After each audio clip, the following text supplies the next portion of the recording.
right. Well, why don't we move on to Dr. Grieger's presentation? This is a very nice piece of research. I know Kara and seen her present on this before, and this I can vouch for this. This is pretty interesting. Hi, I will share Dr. Rieger's presentation. Thank you.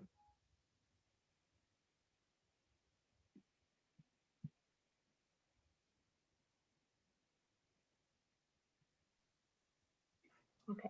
Hi, my name is Kara Grieger, and I'm an assistant professor in the Department of Applied Ecology at North Carolina State University. I specialize in environmental health and risk assessments and actually engage stakeholders on a number of my projects as a way to conduct broader risk governance initiatives. So essentially, by better understanding stakeholder needs and preferences, we can better understand, manage, and communicate different risks.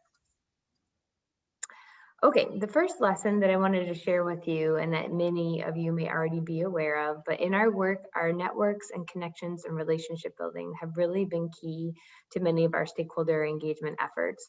So in a project that works with stakeholders from the North Carolina sweet potato industry here, our team's existing networks and connections have really been fundamental to our outreach and engagement work. We're also able to leverage an existing industry consortium, so it's called the Sweet Potato Commission, that already had buy-in with existing stakeholders to communicate our outreach efforts. And this resulted in them really playing an active role in engaging and recruiting new study participants. They even developed their own advertisement shown in the blue square on the screen. For another project that I lead, we also found that similarly networks and connections and relationship buildings were really important.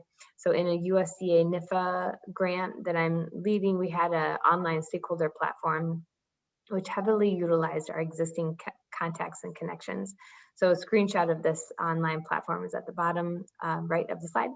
So this actually brings me to the second lesson learned, or important lesson that we've identified, is that we really can't have a one size fits all approach, that we've had to be really flexible and adaptive, whether it was because of moving things online due to the COVID pandemic or the fact that stakeholders interact and communicate differently.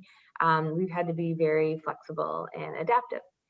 So in terms of the challenges, I'll actually point back to these two lessons learned as well, and that taking, or building the networks, connections, and relationships is essential, but it also really takes time to identify the right folks, to contact them, to build that relationship, keep them engaged. It just takes time and dedicated resources.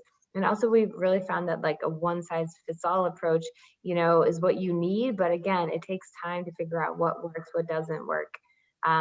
So at the same time that they're key, they're also challenges. And I'll also note that in our projects, we definitely experience some cultural and gender barriers. So for example, one of our projects really has a diverse makeup where individuals from our team have diverse backgrounds. And I personally witnessed a lot of these culture clashes, let's say, between our team and several of the stakeholder groups.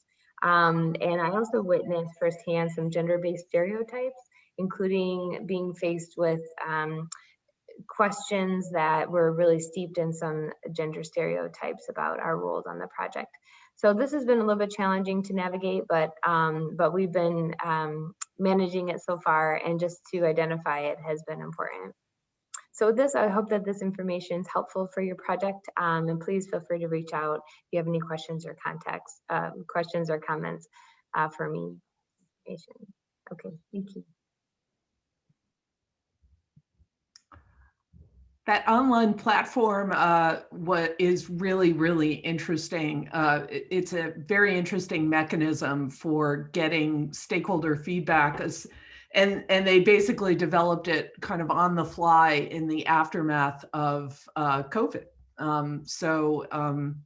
I think as we all move forward into this brave new world, I think tools like that platform are going to be really quite important.